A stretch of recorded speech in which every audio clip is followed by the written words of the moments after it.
점점 커지는데 불이 지금 더 커지고 있어. 안녕하십니까. 3분 소방안전입니다. 이번에는 무거운 마음으로 평택 송탄에 있는 물류창고 공사 현장에서 화재가 발생해서 소방관 3명이 순직하는 사고가 발생했는데, 저도 우연찮게 그 옆에 건물에서 물류창고죠. 물류창고를 점검하다가 옆에 건물에서 연기가 올라오고 해서 그걸 찍어 봤는데, 또 바로 인터넷에 그 소방관 5명이 진입했다가 이제 3명이 탈출을 못하고 사망했다는 소식을 듣고서 너무 마음이 우울해서 지금까지도 거기서 저도 이제 소방 점검을 하면서 책임감을 크게 느끼는 부분인데 좀 안타까워서 한번 영상을 만들어 봤습니다. 이게 물류창고 화재는 어제 오늘 얘기가 아니고 벌써 수십 년 전부터 있었던 일인데, 지금처럼 이렇게 가다가는 나중에 앞으로 5년, 10년, 20년 후에도 똑같은 것이 발생할 것 같아요. 그래서 이거 상당히 문제가 심각하구나. 그래서 한번 나름대로 정리를 해봤습니다. 그 물류창고의 화재 원인이 무엇인가, 그 다음에 두 번째로 화재 현장의 소방관의 사망 원인은 무엇인가, 그 다음에 대책은 없는가, 그렇게 한번 스위스로 이제 나눠봤는데, 첫째로 그 물류창고의 화재 원인 하면 첫째가 이제 불꽃이 어디서 생기느냐가 되겠죠. 모든 화재는 불꽃이 생김으로 인해서 생기는 건데 점화원이라고 그러죠. 보통 이제 전기 제품에 의해서 그 화재가 많이 나고, 그 다음에 그 작업장 같은 경우에 이제 용접 작업으로 인해서 화재가 많이 나죠. 그 점화원 관리가 그렇게 이제 중요한 것입니다. 우리 주변에는 항상 산소, 공기와 가연물은 존재하기 때문에 점화원만 관리를 잘해도 화재는 예방할 수가 있습니다. 그래서 첫째가 점화원 관리가 이제 중요하다는 걸 알았고, 두 번째로 그 물류창고는 건물 구조가 일반 콘크리트 건물하고 좀 틀려서 철 구조물로 주로 되어 있죠.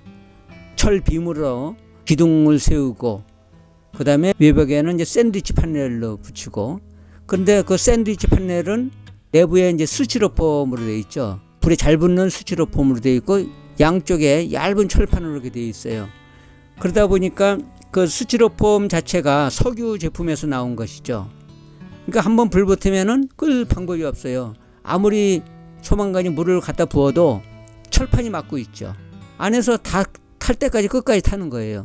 그래서 그 스티로폼을 사용하고 있고, 또 그것만 쓰는 게 아니라 우레탄 폼을 또 사용하죠.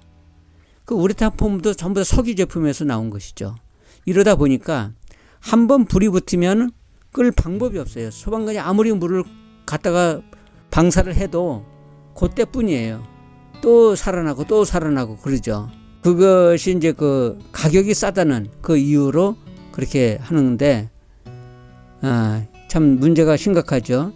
이런 재료는 사용 못하게 해야 되고, 적어도 준불연제 이상은 사용할 수 있도록 법제화를 해야 될 것으로 이제 제 생각입니다.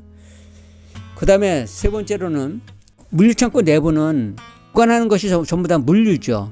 그러다 보니까 가연물로 가득 차 있죠. 그래서 한번 화재가 발생하면은 엄청나게 이제 걷잡을 수 없게 화염 확산과 물류만 타는 게 아니라 물류와 벽체와 같이 이게 타는 거죠. 그리고 폭발적으로 이제 일어나는 그러한 이제 그 화재가 되는 것이죠. 그 다음에 두 번째로, 그런 화재 현장의 소방관이 사망하는 원인은 왜 그런가 생각해 보니까, 첫째가 이제 붕괴, 그 다음에 두 번째 자체 고립이라고 보여집니다.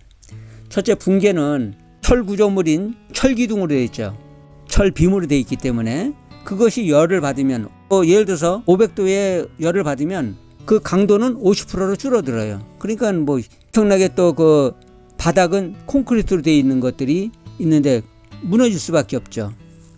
그 콘크리트 지붕이 또 무너지고, 또 폭렬 현상에 의해서, 그러니까 결국은 붕괴가 콘크리트 지붕이 무너지고 기둥이 넘어가고 거기에 소방관이 깔려서 사망을 하는 것이죠. 그 다음에 둘째로는 그 자체 고립이라고 했는데, 보통 소방관들은 이제 화재가 진압이 된 다음에 어느 정도 진압된다면은 분명히 혹시 탈출 못한 사람이 있나 그거 확인하러 이제 들어가는 거예요. 인명 구조하러. 그래서 들어갔는데 등에는 전부 다 공기 호흡기를 가져가죠. 근데 그 사용할 수 있는 시간이 30분밖에 안 돼요. 그래서 물류 창고는 엄청나게 크죠. 어떤 거는 뭐 한쪽 길이가 100m도 넘어요. 저도 이제 그 물류 창고 이렇게 점검을 하니까. 근데 그 화재 현장에서 한번 연기가 나오기 시작하면 연기가 시커멓게 나오죠. 그 우레탄 폼, 샌드위치 판넬, 또 물류에서 나오는 그 섞여가지고서 나오는 연기는 시커매서 한 치 앞도 안 보여요. 50cm 앞도 식별이 전혀 안 돼요. 그래서 소방관들이 이제 랜턴 가지고 이렇게 해서 찾아서 봤는데 이제 사람을 이제 구할 수도 있지만 탈출해야 될 거 아니에요. 15분 동안 들어갔으면 15분 동안 나와야 되죠. 근데 이미 깊숙하게 들어갔는데 탈출을 하려고 하니까 출입문이 안 보이죠. 너무 시커매가지고서 출입문이 유도등은 도 안 보이고 전부 다 그 시커먼 그 암흑색이다 보니까 결국은 그 탈출할 시간을 놓쳐서 질식 사망을 하게 되는 것이죠.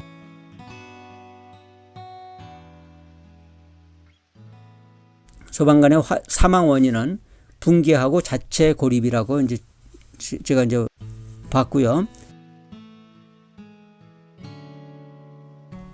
그러면 대책으로는 무엇이 있는가? 나름대로 이제 4가지를 이제 정의를 해봤습니다.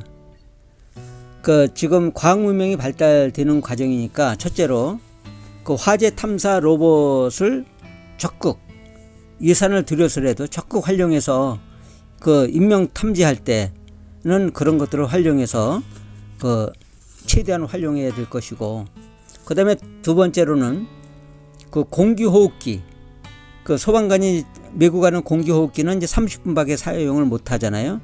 그러다 보니까 탈출할 때 실패하는 수가 있어요. 그래서 예비용 산소 호흡기가 별도로 있어야 되지 않겠느냐, 탈출용. 그 낙하산도 보면은 보조 낙하산이 있잖아요. 주 낙하산이 문제가 생겼을 때 보조 낙하산 가지고 탈출하듯이. 그 다음에 세 번째로는 붕괴와 고립이 위험이 있다고 그랬는데, 붕괴와 고립의 위험이 있는 장소에는 소방관이 진입할 때 그 지휘부에서는 그 신중하게 판단해서 하셔야 인명피해를 막을 수가 있습니다. 지난번에 사람은 하나도 없는데 소방관만 죽는다는 것이 너무 참 안타깝잖아요. 그런 것들이 요번만 아니라 지난번에도 있었고 뭐 계속 그런 일들이 있으니까 참 젊은 나이에 너무 힘들죠. 그 다음에 네 번째로는 건물 구조를 샌드위치 판넬 쓰고 우레탄 폼 쓰고 이렇게 하는 구조가 내화 구조물이 아닌 일반 구조물이죠. 이게 철 구조물, 외벽, 샌드위치 판넬 쓰는 게. 자, 네 번째로는 이제 가격이 문제죠. 자본국가에서 경제인들은 이제 그 항상 돈을 따지지 않을 수가 없죠.